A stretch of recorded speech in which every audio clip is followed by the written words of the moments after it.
I spent $200,000. Kenny, who didn't even come to my mom's funeral, had suddenly flown overseas. $200,000. What did you do with all that money? Remember our nice piano at home? I sold it, dude. Being from a rich family has its perks. It was a good piano. I never thought it would sell for $200,000. Kenny thought the piano at home was his, but he was wrong. My condolences. I get all the inheritance from the family estate. But that piano was actually bought by our grandpa for my brother, so it's still his. My brother loves that piano and teaches piano now. He left it at our house because it's too big for his place. If my brother finds out we sold it without asking him, he'll be really mad. Just giving him money won't fix it. When I told Kenny this, he hung up right away. Hi, I'm Rachel Schneider, a 45-year-old office worker.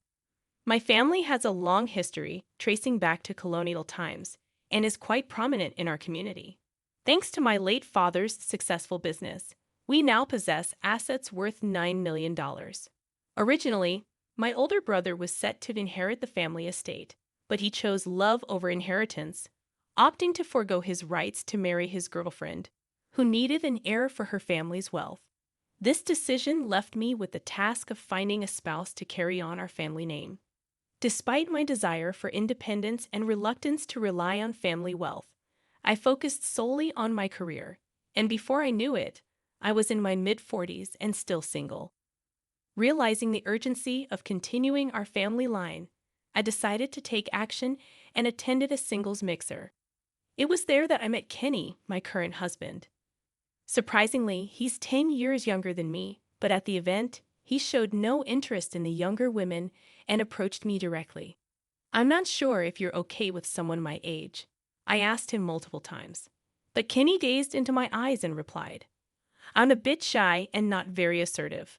I've always been attracted to older, more grounded women. Kenny's demeanor matched his words, gentle and reserved. I sensed he could bring a sense of calm to my family, which tends to be assertive. As our relationship blossomed, there was something important I needed to share with him. My mother had been ill and bedridden for the past year, and my sister-in-law, Catherine, and I were taking turns caring for her. Considering our age and the prospect of marriage, I struggled with how to reveal this to Kenny. Eventually, on our third date, I mustered the courage to tell him. To my relief, he not only accepted but also proposed, expressing his willingness to assist with caregiving. His kindness deeply moved me. At least, that's how I initially felt. Kenny works as a daycare teacher, but just 4 months into our marriage, he expressed a sudden desire to quit his job. When I inquired about the reason, he wore a remorseful expression and said, Sorry, Rachel. The parents at the daycare are too demanding and complain a lot. I can't handle it anymore. It was evident that Kenny was struggling, appearing so timid. Normally, I would have encouraged him to persevere, but with him assisting in my mother's care and my pregnancy progressing, I remained silent. However, I soon began to regret my leniency. One day, as I exited the shower and approached the bedroom, I overheard Kenny whispering on the phone. What I heard left me shocked and unsettled. I managed to tie the knot without her suspecting a thing. I'm jobless. She bought my story about quitting work hook, line, and sinker. Little does she know, I ditched that job 2 years back. His conversation seemed directed at a friend on the other end of the line. A faint male voice responded, You're quite the operator. Rachel's family is loaded, so I thought I hit the jackpot when I met her at that singles event. But let's face it, given her age, I was probably her only option. I felt duped. Was the sweet Kenny I fell for all an act? I wanted to confront him right then and there, but the thought of the baby stopped me cold. With Kenny's true colors revealed, I began to doubt our future. Today, Catherine will be looking after my mom until 5:00 p.m. Then it's my turn. I debated whether to confide in someone about Kenny. That's when my brother's wife, Catherine, approached me. Rachel, you seem troubled. If there's anything on your mind, feel free to share, Catherine said, her kindness evident, having cared for her own mother for years and now mine. She's really good with Mom too. So I confided in her about Kenny, and she listened attentively. It's good you opened up. Keeping it to yourself could harm your unborn child, she reassured me. Yeah, I'm sorry. Don't apologize. Talking won't solve everything, but it does lighten the load. Still, this situation is quite something. Catherine looked genuinely concerned, almost as if it were her own problem. Suddenly, the doorbell rang, and Kenny walked in without waiting for an answer. Both of us were surprised, but Kenny acted as if nothing was wrong and smiled. Rachel, I'll be helping with your mom's care from now on. You're not in the safe period yet, so I don't want you to strain yourself, Kenny said, playing the gentleman in front of me. Really? Okay, let me show you how to care for her. No, I'll learn from Catherine. You just rest at home. Well, my brother's coming home early today, so we won't need her help. Upon hearing that, Catherine looked at me, shaking her head, as if to say, it's okay. She might confront Kenny and get the full story once I'm gone. With that in mind, I decided to leave it to her and head home. But I couldn't shake my worry, so I pretended to leave but hid nearby. Catherine tried to start a conversation with Kenny, but he beat her to it. I've been meaning to ask, why are you taking care of your mother-in-law in this house? He asked, using the same tone as on the phone. Well, my husband's busy, and Rachel has her job. But more importantly, why you ask? Then Kenny interrupted. What? And began hurling insults at Catherine. You live in such a wealthy home. You'd have enough money to put your mother-in-law in a care facility, wouldn't you? Or is it something else? Did your husband give up his claim to this family's wealth? So you're trying to curry favor by taking care of her? That must be it. You'd be pretty upset if you married into money and didn't get a piece of the inheritance, wouldn't you? It was cruel. I was furious too, ready to leave the room. But just as I was about to, Catherine, noticing me, signaled with her eyes to stay put. Reluctantly, I remained silent and watched the scene unfold. You've hit a nerve, haven't you? If that's the case, leave right now.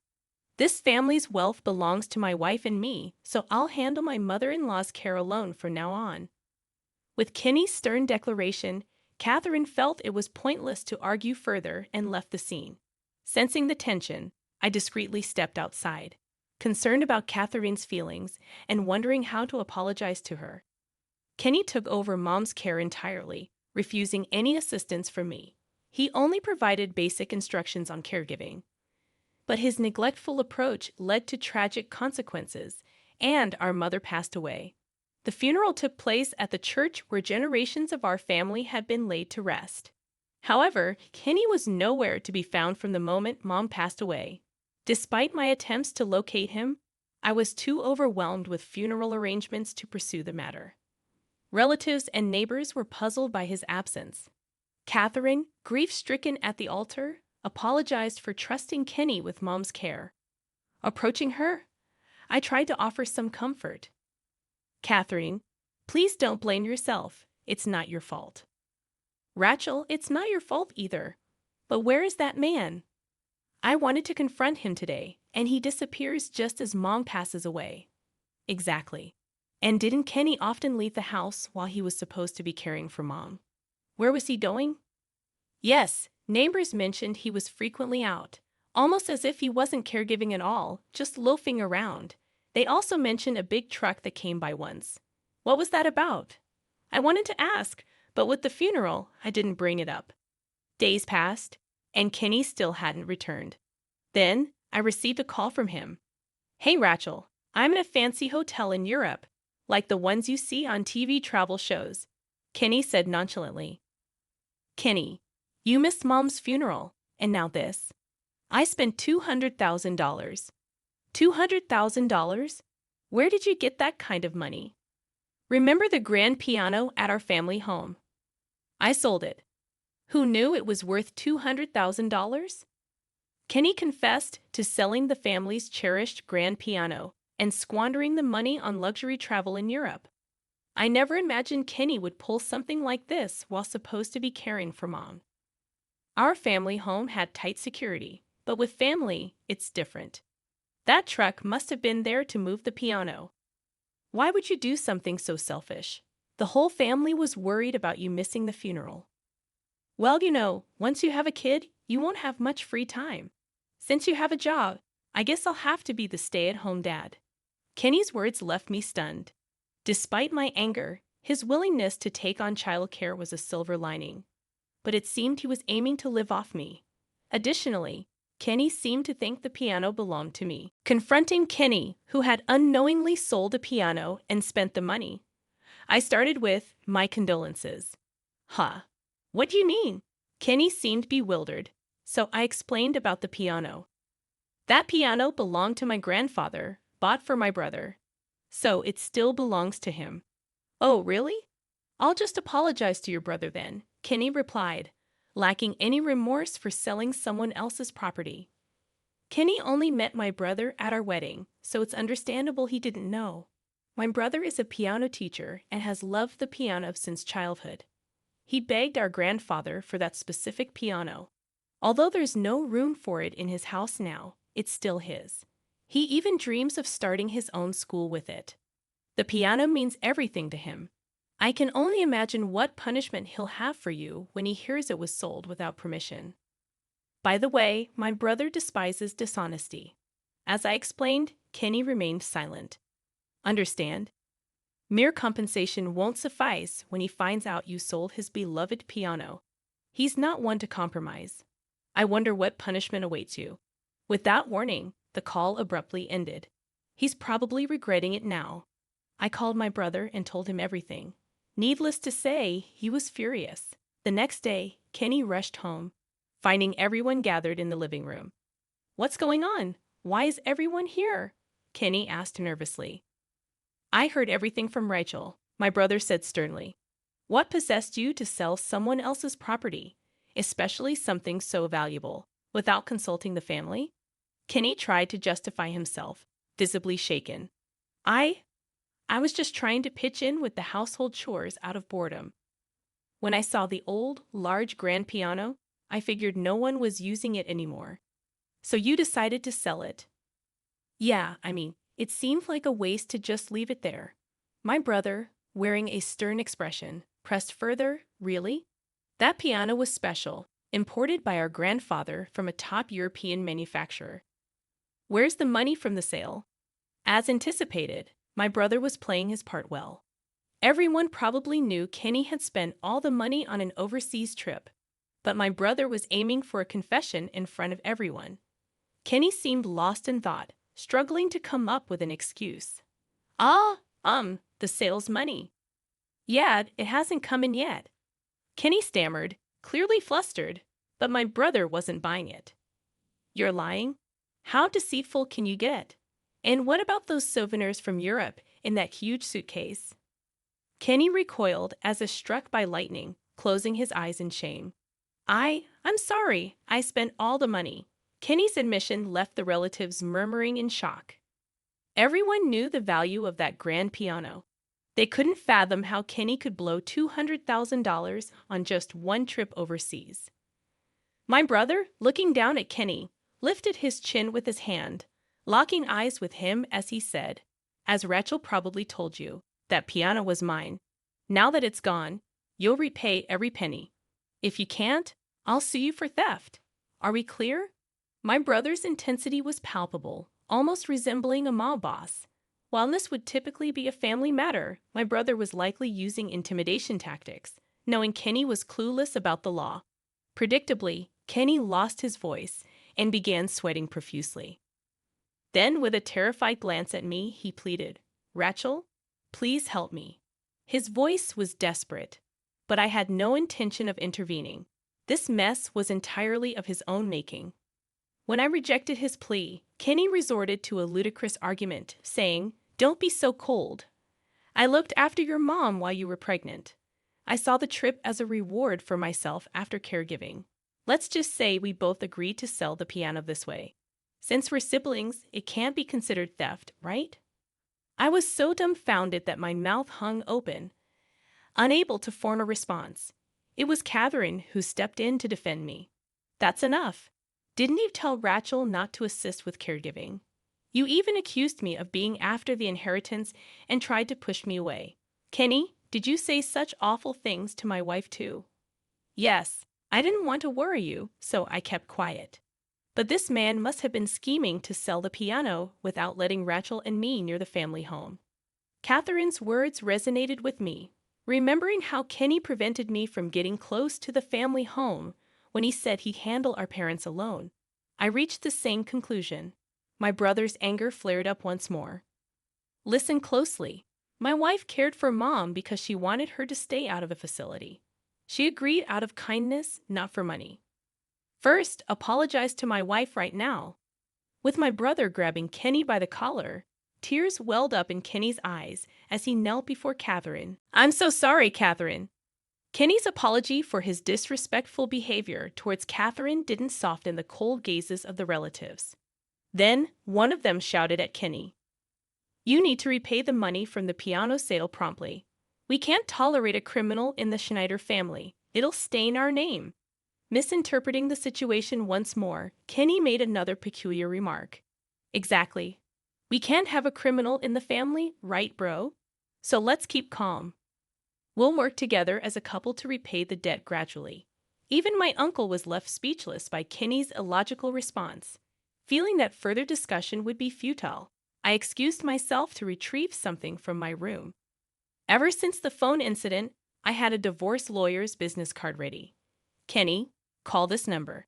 I want our marriage to end. Let's handle things through legal channels. Kenny's face drained of color when he saw the business card I handed him. Why? We're expecting a baby. Why are you doing this? At that moment, I disclosed what Kenny had said to everyone on the phone. You heard that. It was just a joke. Do you think that's a valid excuse? I've known all along that you were after my inheritance. Everyone present glared at Kenny, realizing there was no way to justify his actions. Kenny responded with defiance, unwilling to admit his wrongdoing. Rachel, please, I need your help, Kenny pleaded in desperation. He explained that the buyer of the grand piano he sold wanted to return it and get a refund. When Kenny had sold the piano, he claimed it was in perfect condition. However, upon inspection, the buyer discovered a large engraving on the back indicating my brother's ownership. It seemed Kenny hadn't checked thoroughly. Instead of selling it through a reputable dealer, he likely chose a shady one enticed by offers like completely free, and now he faced the consequences. Kenny had to refund $200,000 to the buyer, a significant sum considering his debt to my brother. Despite Kenny's attempt to file for bankruptcy, my brother and I took legal action to prevent it. Now, burdened with more debt, Kenny worked tirelessly in manual labor. Eventually, the heirloom grand piano was safely returned. Relieved, my brother secured it with a strong lock and installed a security camera in the room, exercising caution. No one will touch that piano until I begin my piano lessons, my brother declared, unchanged from his childhood self, which brought a smile to my face. With his desire to start a piano school at our family home, I decided to discuss sharing our mother's inheritance. Feeling guilty for inheriting everything alone after Catherine's devoted care for our mother, I proposed the idea to my brother, who agreed. It ensured a positive relationship with his family in the future. And so, I welcomed a long-awaited baby girl. While some relatives hoped for an heir, I believe daughters tend to cherish their mothers longer in today's age. Besides, my mother, an only daughter herself, accepted a son-in-law, so if necessary, my daughter could do the same. Embracing single motherhood, I found unwavering support from Catherine, who had finished raising her own children. Grateful for her assistance during my mother's care, I felt deeply indebted to her. My brother eagerly volunteered to be a father figure for my daughter, his excitement palpable. Additionally, my brother and Catherine's 2 adult daughters, both kindergarten teachers, shared his passion for the piano, bonding with my daughter. Surrounded by such warmth and support, I felt immensely fortunate, and with gratitude, I resolved to face life's challenges head-on with my daughter by my side.